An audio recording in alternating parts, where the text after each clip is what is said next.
Hello my dear brothers and sisters, कैसे हैं आप सब। उम्मीद है अच्छे होंगे। आज की इस वीडियो में जैसे हम लोग हिंदी वगैरह सीखे हुए हैं, मतलब कि पहले से जान रहे हैं, तभी तो हम लोग अंग्रेजी सीख रहे हैं। तो क ख ग वगैरह जो एक एक लेटर जो हैं वो तो हमने पढ़ा हुआ है इंग्लिश में।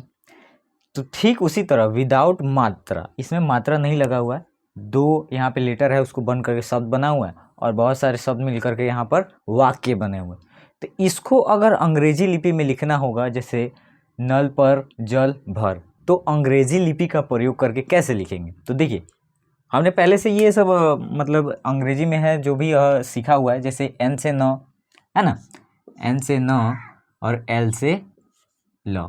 तो जब दो अक्षर, इसके पहले भी मैंने बताया है कि दो अक्षर के बीच में हमें ए लगाना है, क्योंकि जैसे बोल रहे हैं नल, अ आ रहा है उसमें, तो नल पर पी और आर लिखेंगे तो अ पर आ रहा है, ठीक है। जल, ज अ आ गया, जल भर, बी एच से भ अ आ रहा है, भर। अब यहाँ पे अगर भार भी होता है तो ये भी यही लिखा था, रेदर देन कि जब डबल ए हम मान के चलिए यहाँ पे आकार का मात्रा है तो डबल ए लिखते, तो डबल ए की जगह मतलब कि ए लिखना ही है, हमको मालूम है, बताया गया है इससे पहले। तो वही दो अक्षर वाले जो है वो वाक्य हैं, तो उसको हमें मतलब कि बनाना है, और थोड़ा सा मतलब कि बेसिक्स वगैरह हम लोग सीख रहे हैं, तो उस हिसाब से हम लोग को आगे बढ़ना है। झटपट मत चल, तो जे एन से झ अ आ रहा है, झट, झट, पी पट आ रहा है तो इसमें भी ये लगे मत, एम ए टी मत, सी एस से च और ए एल चल, अ आ रहा है, दोनों के बीच दो अक्षर अगर है ना, तो कोशिश यही है कि उसमें ए लगना है दो अक्षरों के बीच में। बाकी जो है सी एस से च पढ़े हुए हैं, एल से ल पढ़े हुए हैं, इसमें तो कोई वो बात नहीं है। उसके बाद लिखा हुआ है बस कर, तो बी ब आ रहा है तो अ इसमें लिखेंगे बस, और के ए आर कर, है ना।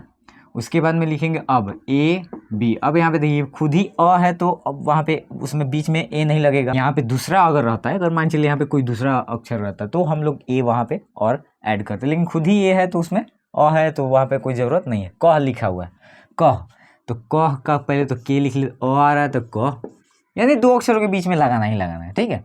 लड़ मत, तो एल ए डी, डी से ड, है ना, ड भी उसको बोल सकते हैं, लड़ मत, ठीक है। तो मत में एम ए टी, है ना।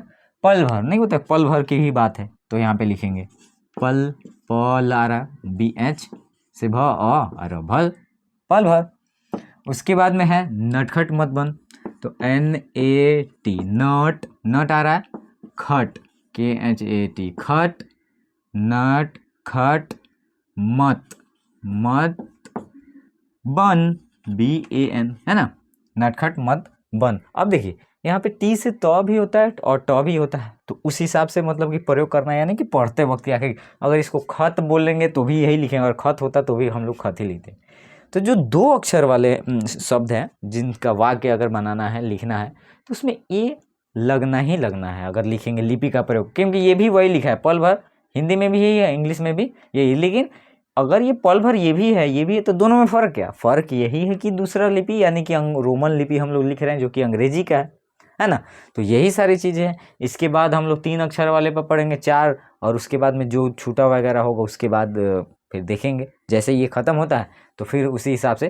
क्योंकि देखिए हम लोग जब भी मतलब अंग्रेजी में लिखते हैं, या तो उसका पूरा अंग्रेजी होता है, यानी कि ट्रांसलेशन वो अंग्रेजी में कैसे बोलते हैं बिना लिपि का तो खैर प्रयोग हम लोग यहाँ कर लिए, लेकिन दोनों तो सेम ही है ना। लेकिन यहाँ पे दोनों सेम नहीं रहना चाहिए, तो वो वाला अलग है, लिपि का प्रयोग करके सिर्फ ये तो अंग्रेजी ही लिखा हुआ है, तो मालूम है ना, अंग्रेजी में ही लिखा हुआ है, लेकिन हिंदी का ही है, ये हिंदी ही है मान के चलिए, तो भाषा हिंदी ही है, बस लिपि चेंज है यहाँ पे, है ना।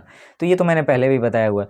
तीन अक्षर वाला में भी वही पढ़ेंगे, चार अक्षर वाले में भी, और कुछ तो हमने एक्सरसाइज वगैरह भी कंप्लीट किए हुए हैं। फिर उसके आगे फिर हम लोग मिलेंगे नेक्स्ट वीडियो में, है ना।